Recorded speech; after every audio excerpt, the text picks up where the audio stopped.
The Tom Woods Show, episode 1266. Prepare to set fire to the index card of allowable opinion. Your daily dose of liberty education starts here. The Tom Woods Show. Folks, this episode is brought to you by Policy Genius. If you've been putting off getting life insurance, there's no reason to put it off any longer. Go to policygenius.com, get quotes, and apply in minutes. It's that easy. Policy Genius, the easy way to compare and buy life insurance. Hi, everybody. Tom Woods here. Very glad to be joined once again by Jim Epstein, who is managing editor of Reason TV and the Reason podcast. And he's just put out a really superb piece of journalism. And I think it's important, particularly given that libertarians are often given to abstract theorizing. Not that there's anything wrong with that, but I think we connect with people more effectively when we focus on particular case studies and real flesh and blood human beings. And that's what Jim's done here in talking about the consequences of the coming $15 minimum wage for New York. And in particular, he focuses in this piece on car washes and what it's meant for a lot of people and the kinds of consequences. We're supposed to call them unintended consequences. And I'll give them the benefit of the doubt that maybe they didn't realize that it would have these effects on people. But it has real and clear and lasting and very damaging effects on very real people. And this is very skillfully shown in this video. So definitely you'll want to watch it. It's at tomwoods.com/1266. And I thought it would make a good topic of conversation. Jim, welcome back. Thank you, Tom. Thrilled to be back on. And, you know, my kids have been saying to me for months that nobody wants to hear me talk about car washes. So thank you for proving them wrong. Oh, I'm on the Tom Woods Show. Yeah, you're darn right. Yeah, darn right. They are so wrong. I'm sure they're wonderful kids. But on this, we have refuted them because I am really, really interested in what you've been doing on this, your most recent video. It's so well done. It's just devastatingly well done. So let's start a little bit earlier. Let's go back a few years. You were telling me in an email briefing that it was in 2015 that you first became interested in labor reporting because the New York Times had done a series on exploitation at nail salons. And you say that this piece was a Pulitzer Prize finalist, made a big splash. And the gist of it was, you can have something decadent for a cheap price only by somebody being exploited. And so you responded to this. You went in and tried to give another side of the story. So what was their story and what was your story? Yeah, it was a series called Unvarnished that ran in the New York Times in 2015. And it not only was a Pulitzer finalist, it made a huge splash, but it actually led to policy change. Governor Cuomo reacted by creating a labor task force and starting to really crack down on New York nail salons. So it had amazing impact. And I was getting interested in the story. And, you know, really sort of the big picture was that I realized that most people writing about these issues, most reporters, were coming at it with this assumption, this almost cartoonish world of evil bosses and exploited workers that they were fitting the facts into over and over again.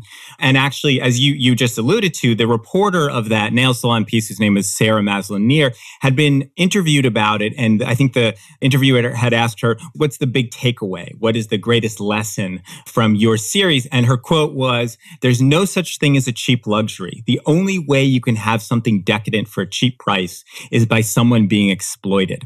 And a liberal arts education these days might lead people to come away with that impression. But anyone who's actually run a successful business knows that the most important thing is keeping your employees, your good employees, happy, because good people are very hard to find. And they are the cornerstone of any successful business. So at a car wash, you know, a person who gets there on time every morning and is reliable and has too much integrity to let a car pull out of the wash with a streak on the side. That is what a good business is built on. So actually the power dynamic often goes the other way. And the other thing is, I mean, it's not to say that there are not abusive bosses and bad situations, as there are in any workplace at any level occasionally. But the way to deal with that is to give people more choices. You lower barriers to entry. You make business more competitive so that those workers have other work options. And the bad operators, people that mistreat their employees, are going to go out of business. And of course, the reaction, the government's approach to dealing with these issues and its reaction is really just to raise barriers to entry through regulation and to make the exact problem worse. It's really interesting to see that the person who at that time was the New York Times public editor, Margaret Sullivan, felt compelled to address your criticisms of their series. And she wrote in the Times, these are her words, that the series went too far in generalizing about an entire industry. Its findings and the language used to express them should have been dialed back, in some instances substantially. That's got to be satisfying. You know, it was, in a sense, it was sort of an easy target because I knew that the reporter had gone about her reporting, making the facts conform to her preconceived narrative. So once I started calling all the people that she had talked to and actually looking at all the evidence, I found that almost everything was wrong. Almost everyone had said they were misquoted. It was completely misconstrued. And actually, probably the biggest thing, and this is the great lie in labor reporting, is that labor activists are always saying, oh, well, they're paying slave wages, they're making $4 a day. And actually what goes on is most of low-wage workers are paid in cash and they're paid off the books. So, and they actually prefer it that way for a variety of reasons, one of which is that it helps them stay eligible for food stamps and other programs. So it's great to have your money now and to be paid off the books.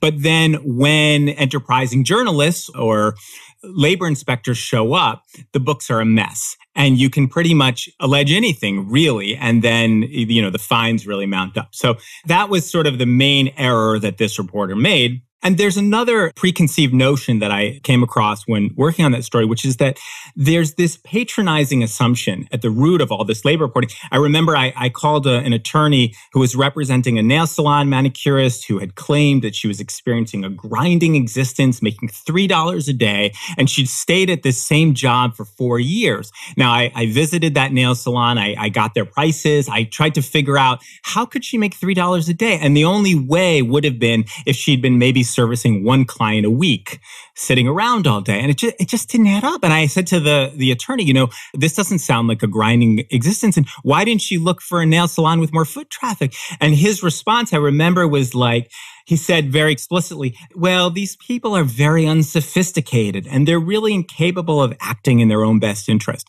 And so that is the other assumption that people make, which is that low-wage workers are unsophisticated. And so we need to come in and help them because we know better the set of trade-offs that they face, which of course is completely wrong. These people are savvy and they know what's in their own best interest. And that actually reminds me of one of the workers in the video we're eventually going to get to, who was talking about union representation. And he's saying, in effect, what do I need this for? I don't have any problems here. And if I want to work somewhere else, I'll just go work somewhere else. I mean, it was just very simple, kind of man on the street, common sense answer. Now, you write, while reporting that story, I realized that labor enforcement in New York is a political racket. What do you mean by that? So the other thing, and this is something that people that study the impact of the minimum wage often miss, and I'm very heavily focused on New York because I want to do detailed reporting.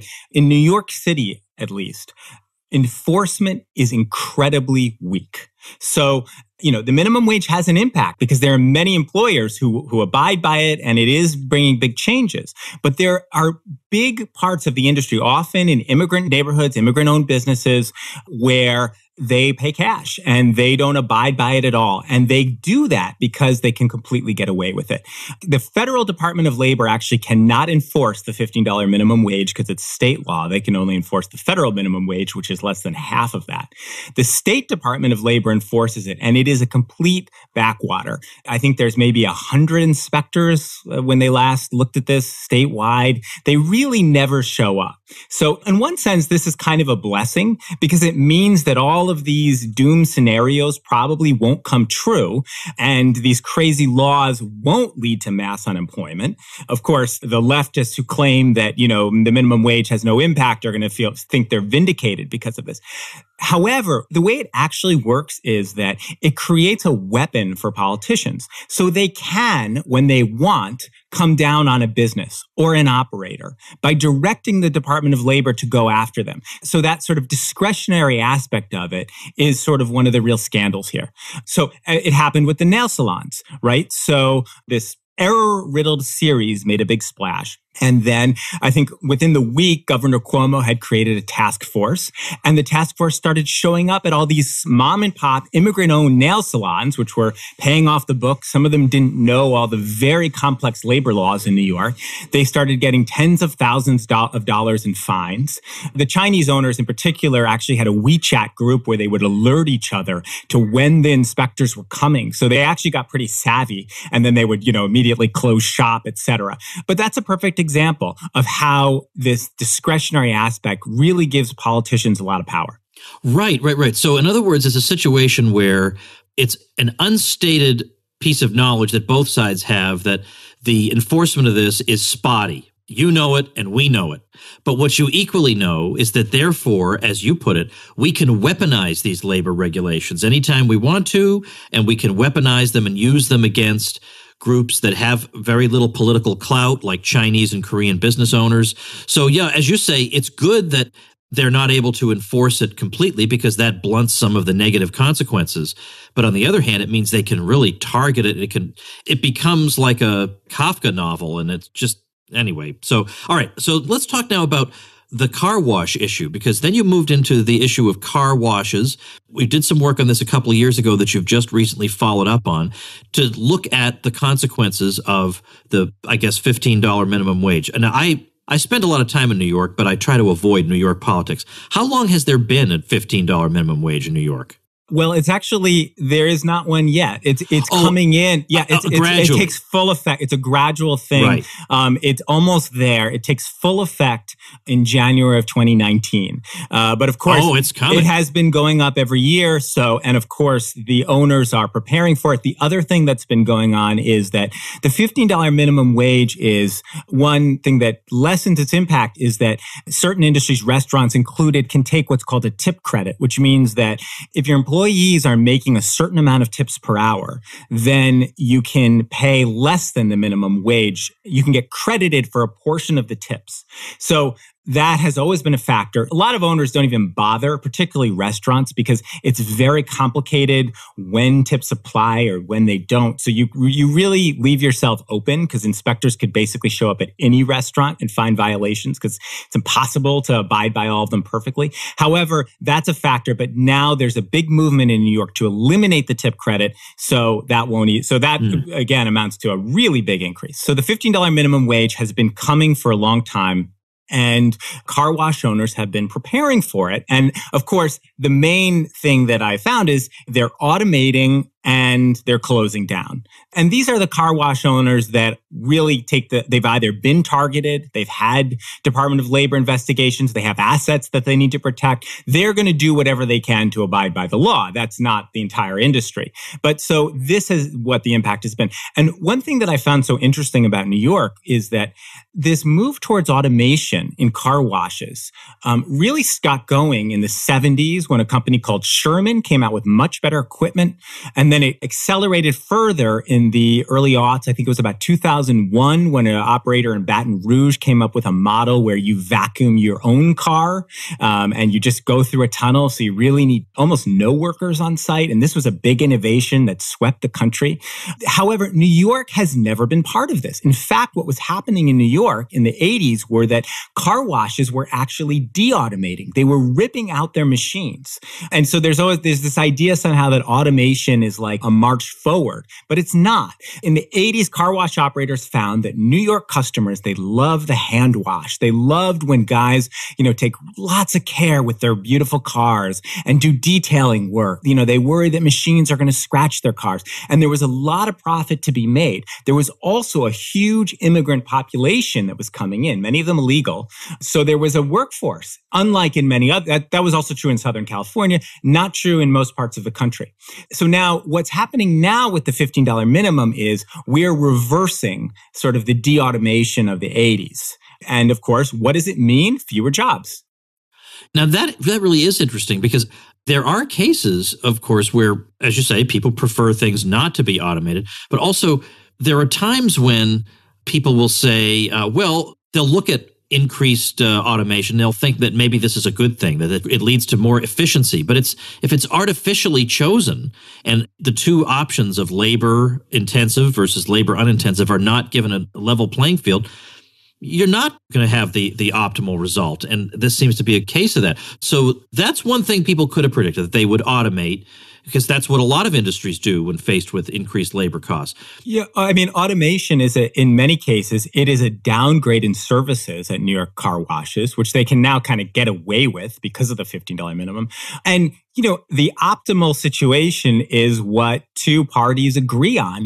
Customers and car wash owners have a certain arrangement. And if the customers prefer hand washes, that's the optimal situation. I think you're right. We always encounter this bias that somehow machines replacing men is just the march of progress.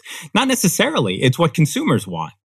Or I've even heard it said that, well, one benefit of crime in the U.S. is that Americans are leading the world in crime prevention technology. Well, okay, but I would rather just have no crime and no, this seems kind of a convoluted way to look at it. But Yeah. what you're seeing now, though, in the current video is stuff that wouldn't be as easy to anticipate, namely the black market that's developing, and also the way that the $15 minimum wage benefits certain types of providers and is a problem for other types of providers. So can you sort all that out? As I said earlier, enforcement is weak, so the industry is pretty much divided. So a big portion of the industry doesn't care what the minimum wage is. They're continuing to pay cash, and they're the black market operators. There's also a segment that I really focused on in the video of those illegal car washes, where they're actually they're guys that are setting up vans on the street, and they're very they have generators on the street and handheld sprayers.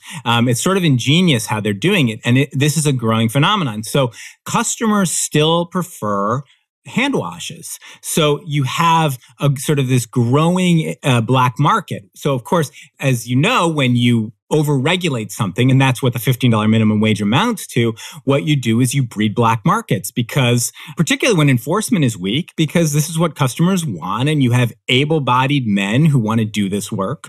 So really, again, it's another example of how the interventions that the labor activists are pushing lead to the exact opposite consequences. So instead, you have a larger black market, which is all cash, and there's no workman's comp, there's no insurance if somebody's injured, it's just completely unregulated.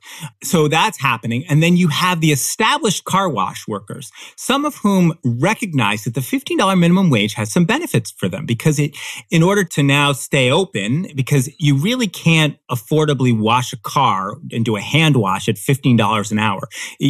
Your customers won't pay that much. They've realized to stay in business, the ones that want to stay in business, they have to install all sorts of new machinery. That's costly, it's difficult, and it raises the barriers to entry in the industry. So some of them have actually reflected and said, this is a good thing, because it means that a guy can't open a hand wash on the corner and steal my customers. I can go fully automated. And so many of them want to do that because they think that dealing with labor and workers is headaches. Consumers, it benefits consumers, but it doesn't really benefit them. They'd much rather just have a machine just working around the clock and never complaining.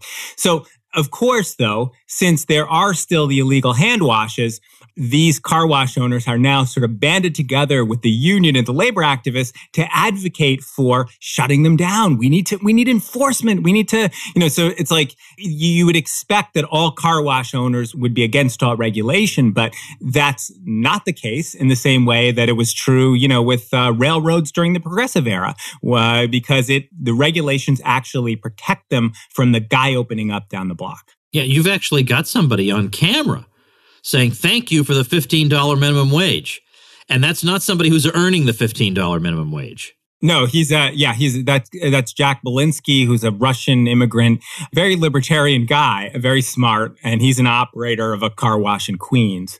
Which, by the way, I don't know if you noticed, I don't name the car wash in the video. There's a few of them which I couldn't name. They allowed me in, but they didn't want their name in the story. And that's because, again, these guys are afraid of targeted enforcement. I don't know if it's true. I haven't substantiated these claims, but there are many car wash owners who say that when they've spoken out, when they make political enemies, a month later, the Department of Labor shows up.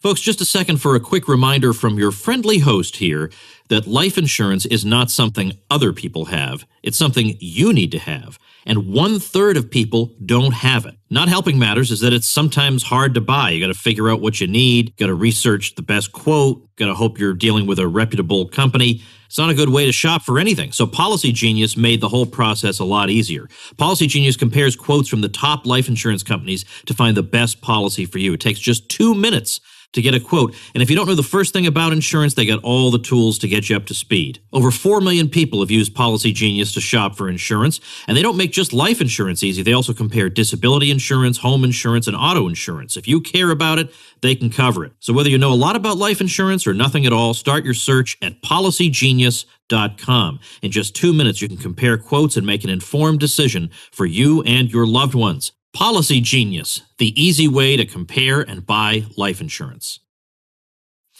There's apparently been a 6-year effort to unionize the car washes, and that figures into your video. And incidentally, we also see Governor Cuomo talking about what we're going to do to improve these people's lives, and you've got brilliantly spliced throughout the video little excerpts from his speeches where he's talking about justice and fairness. But this is interspersed throughout stories of actual individuals who stand to be harmed by these policies. And it really, really helps to show how empty the political rhetoric is. But let's talk about the unionization, because, of course, unions in general in the U.S. have been very much on the decline for a long time.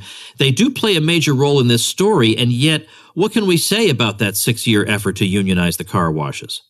I mean, unionizing car washes, I'll give them that. It's quite difficult. These are small businesses scattered around the city. But in 2012, they made a go out of it. They said, the stories you read in the press where, they're paid a few dollars a day. They work 70 hours a week. That these, this is really where we're needed in these, to help and save these low wage workers. It's been heavily covered when the campaign started. The New York Times covered it. The Daily News has covered it. I've always gotten annoyed by the coverage, where they casually use phrases like wage theft to describe when a car wash owner is paying a worker below the minimum wage. They use the word theft, which of course is just a mutually agreed upon price between two people. Anyway, the other thing that you reading in these stories is you're always reading about the car washes. Oh, another car wash is unionized. Another car wash is unionized. So the reporting, it's like reading the birth announcements without reading the obituaries. So I took a close look at what was actually happening with the union campaign, and it's actually been a complete failure. So they unionized 11 car washes total. 2 of those car washes have since closed down. 3 more, the union perceived that the workers were going to vote the union out. And so the union withdrew voluntarily because it would be embarrassing. So then that brings the number down to 6. Then I report on another car wash in Queens where it's unclear, but it seems like there's a groundswell among the workers against the union. That may drop out as well. And then in 2 years, when other contracts come out, you may find other workers who are just basically say the union comes, it collects its dues, and it really doesn't do anything for us. So this is, of course, it's never reported on because, again, the Times and the Daily News, and they approach the topic with this bias of evil bosses and exploited workers. It's cartoonish, and the facts don't align. So what then, for the casual observer, is the lesson of this particular episode, and what does it portend for New York's future? I think I'll take the second question first. What it portends for the city's future is that we're moving more and more of these service, low-wage industries into the black markets. So that has some consequences, and it gives politicians more power because they can be targeted.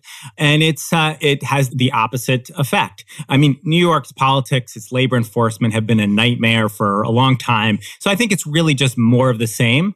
I think there will still be hand washes. I don't think that all of these jobs are going to disappear. And that's because also politicians, they don't really want massive across the board enforcement of the minimum wage. They want to talk about it at a press conference, but they will hear from constituents in immigrant communities if, they start really cracking down on people. And again, these are like often hand to mouth businesses. The optics aren't always good when you actually enforce these rules. So that's on one hand. And then what the lessons are is really that for the most part, low wage workers should be negotiating their compensation with their employers, and we don't need a third party getting involved, and they will be better off. And if we want to make them even better off, the right policy is to lower barriers to entry, make it easy for that guy to open a hand wash on the corner. And that's what's going to benefit the workers most of all, because it's going to create new opportunities, and it's going to drive the bad operators out of business faster. And meanwhile, again, strewn throughout this video are, again, in particular, Governor Cuomo, remarks from him that make it sound as if, well, what we have here are people who don't earn as much as we'd like them to earn, and that's an injustice. So we're going to fight that injustice by forcing other people to pay them more, and this will solve the problem. So we'll pass a law that will make them earn more money. And it's just assumed that all right-thinking people would agree that there's perfectly sound logic in this. And meanwhile, you're showing that there's another side to this story, but it's a side that's just not acknowledged. We just wish reality into existence, it seems. Yeah, I mean, Cuomo, of course, the governor of New York, is a complete opportunist. He'll just, his only interest seemingly is Cuomo. There are other politicians in it as well. I don't talk as much about another politician, a Brooklyn city council member who was likely going to run for mayor named Brad Lander, who was I opened the video with a big protest in front of a car wash where there were two city council members, Brad Lander and Carlos Menchaca, who are actually arrested in front of this car wash in support of the workers. And then Lander wrote a blog post, I think the next day, why I was arrested. And it's just the most preening. It's all about Lander. It's like, I stood up for the workers because in solidarity of their cause. And I believe that the ripple effects of what we did. Of course, he was just put in cuffs, probably released 10 minutes later. The idea that he made some big sacrifice, it was just the optics of it. So anyway, that was a car wash called Vegas Auto Spa. It's in Park Slope, Brooklyn. And how I close my video is actually looking at what happened to Vegas Auto Spa, which is that, as soon as the union came, there was a labor lawsuit. This affiliated group called New York Communities for Change went to the owner's house and rioted and scared his kids. They printed out a page from his wife's Facebook page where she's dressed in a Halloween costume, and they put it all over the neighborhood. They really went after this guy, and he was immediately looking for an exit. He sold it to some guy who didn't know what he was doing. That guy went out of business, is the upshot. So today, Vegas Auto Spa is like a garbage dump, and there's nobody there. And of course, so back 3 years ago, this rally where all these politicians are getting arrested made local press, but no one's talking about what happened. What's the real world impact of that rally? What are the real ripple effects, as Brad Lander put it? And that is what, if we had the kind of journalism we ought to have, that would be the kind of story we would read. But instead, we get the feel-good story about the rally, and then the next day there's something else. And because it's assumed that our good intentions automatically translate into the policy outcomes we prefer. That's just an assumption of the worldview. So there really isn't a reason to follow up, because what downside could there be? I mean, now, I realize with somebody like Cuomo, that you're right, he's an opportunist. It's hard for me to really believe that somebody of his intelligence, I mean, I'm not saying he's the smartest guy in the world, but he's not an idiot, actually believes everything he says. Like, does he think that people will be less poor if we basically take away their options, which is what this usually amounts to. This job isn't paying them enough, so we'll force it to pay them more. But it usually means they don't have that job anymore. But looking at their entire array of choices, that was the thing they chose. So right. in practice, you're taking away their choice, and yet you're telling us that's going to improve their condition. Something screwy about this. In fact, I gave a talk once where at the end, a former Bush Labor Department official said to me, because I was talking about the Catholic bishops who were just hopeless on economics, and he said to me, I find it impossible to believe that those people are people of goodwill. That's the one thing that's impossible. What the only possible explanation is that they know darn well that they're impoverishing people and that this just makes them easier to control. And I'm not even sure even I can be cynical enough to go quite that far. I wonder what you think.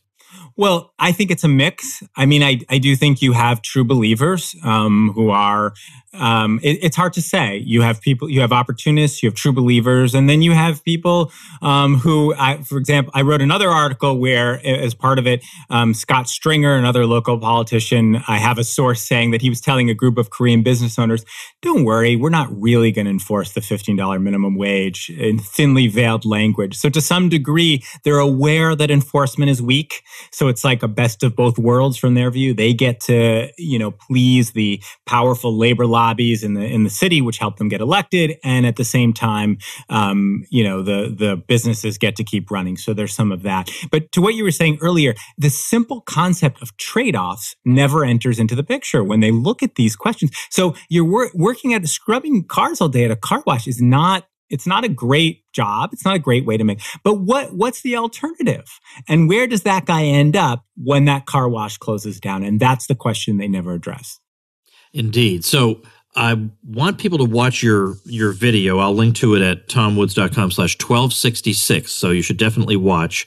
And then how do they make sure they get to see future Jim Epstein installments?